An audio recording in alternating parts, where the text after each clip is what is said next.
আপনারা অনেকেই খুশু ও খুজু এই শব্দ শুনে থাকেন। স্বাভাবিকভাবে আমাদেরকে বলা হয় নামাজটা আদায় করতে হবে খুশু খুজুর সাথে, নামাজ আদায় করতে হবে বিনয়ের সাথে। আসলেই এই খুশু খুজু কাকে বলা হয়? খুশু খুজু এর ব্যাখ্যাটা কি? খুশু খুজু কাকে বলে এবং খুশু খুজুর ব্যাখ্যা কি? দুইটা অংশ, দুইটা শব্দ।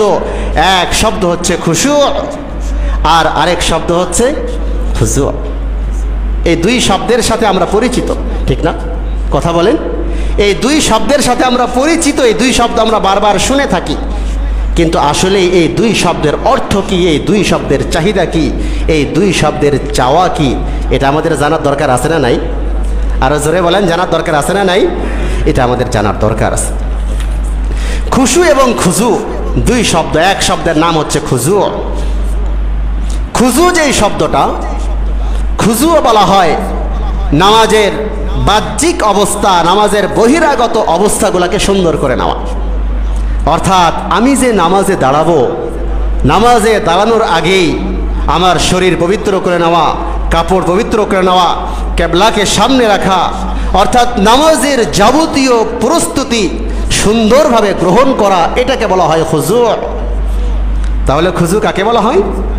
নামাজের পূর্বের যে কাজগুলো, বাহ্যিক যে কাজগুলো, বাহ্যিক অবস্থাটাকে বলা হয় খুজু।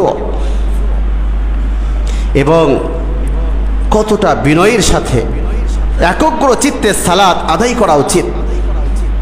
আল্লাহ পাক রব্বুল আলামিন সূরা বাকারা এর 238 নং আয়াতের মধ্যে বলেন, ওয়াকুমু লিল্লাহি কানিতিন, তোমরা বিনয়ের সাথে একগ্র চিত্তে সালাত আদায় করো। মুফাসসিরিনে কেরাম ব্যাখ্যায় বলেছেন, হাফিদু আলাস সালাত, তোমরা তোমাদের নামাজটাকে সংরক্ষণ করো, হেফাজত করো, বিআদাইন কামিলিন, পরিপূর্ণভাবে, ওয়ান্তুম খাশিউন ওয়ান্তুম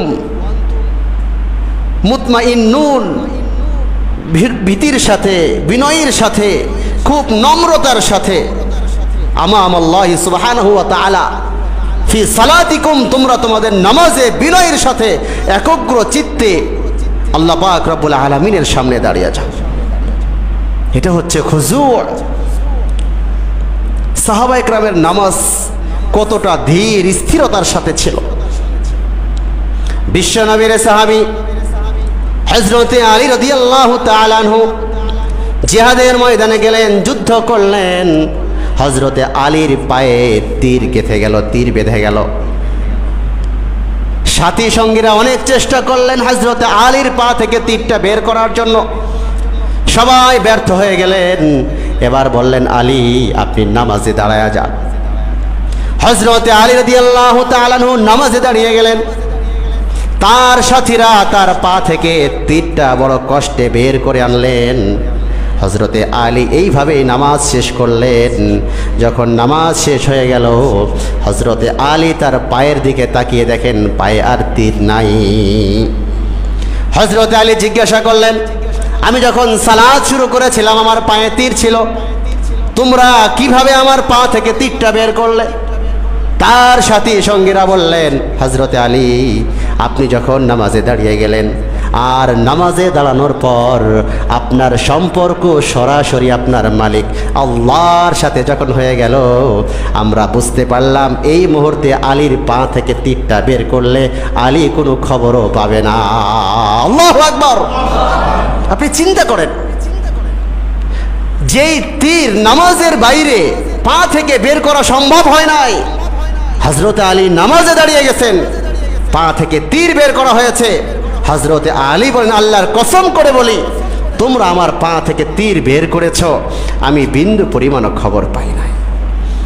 প্রিয় ভাইরা আমার, আমাদের সালাত ওয়াকুমু লিল্লাহি কানিতিন, আমাদের সালাতের কি অবস্থা? একটা মশাও যদি শরীরে বসে তাহলে আমাদের কি অবস্থা হয় বলেন?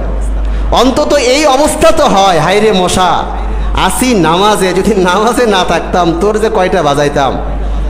চিন্তা কর প্রিয় ভাইরা আমার, কেমন ছিল তাদের নামাজের খুজু।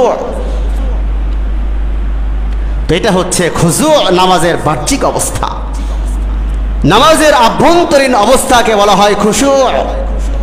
তাহলে খুশু হচ্ছে নামাজের বাইরের অবস্থা, আর খুশু হচ্ছে নামাজের ভিতরের অবস্থা। মুফাসসিরিন ইকরাম বড় চমৎকার ব্যাখ্যা লিখেছেন, খুব ভালো করে শোনেন। মুফাসসিরিন ইকরাম বলেন, খুশু নামাজের আভ্যন্তরীণ অবস্থা। এই খুশু এর 3টা স্তর বলেছেন। কয় স্তর? কথা বলেন, কয় স্তর বলেছেন? খুশু এর 3 স্তর বলেছেন। এই কথা শুনলে কলিজা ঠান্ডা হয়ে যায়। মুফাসসিরিন ইকরাম বলেন, খুশু এর প্রথম স্তর হচ্ছে আমরা যখন নামাজে দাঁড়াবো, সালাতে দাঁড়াবো, সালাত শুরু করব। সালাত শুরু করার পরে আমি নামাজে যে তেলাওয়াত করব, আমার তেলাওয়াত বিশুদ্ধ হওয়া, প্রত্যেকটা অক্ষর যেভাবে তেলাওয়াত করা উচিত, আমার নামাজটা ওইভাবে যাতে তেলাওয়াত হয়, এটা হচ্ছে খুশু এর প্রথম ধাপ। খুশু এর প্রথম ধাপ নামাজে বিশুদ্ধ তেলাওয়াত করা। এবং নামাজ ভেঙে যাওয়ার যতগুলো কারণ আছে, এর প্রথম নম্বর কারণেই হচ্ছে নামাজে অশুদ্ধ পড়া। নামাজে অশুদ্ধ পড়লে নামাজ ভেঙে যায়। এজন্য খুশু এর প্রথম স্তর নামাজে বিশুদ্ধ তেলাওয়াত করা। খুশু এর দ্বিতীয় স্তর হচ্ছে আমি নামাজে যা তেলাওয়াত করব, ওই তেলাওয়াতের প্রতি খেয়াল করে তেলাওয়াত করা, তেলাওয়াতের অর্থের প্রতি খেয়াল করে তেলাওয়াত করা। আমি সূরাতুল ফাতিহা তেলাওয়াত করছি আর চিন্তা করছি, আল্লাহ আপনি এইটা বলেছেন, এইটা বলেছেন, এইটা বলেছেন। আমি এর সঙ্গে কোনো ছোট্ট একটা সূরা মিলাচ্ছি আর চিন্তা করছি, আল্লাহ এটা আপনার কালাম, আপনি এইভাবে নির্দেশ দিয়েছেন। এটা তো খুব একটা কঠিন কাজ না।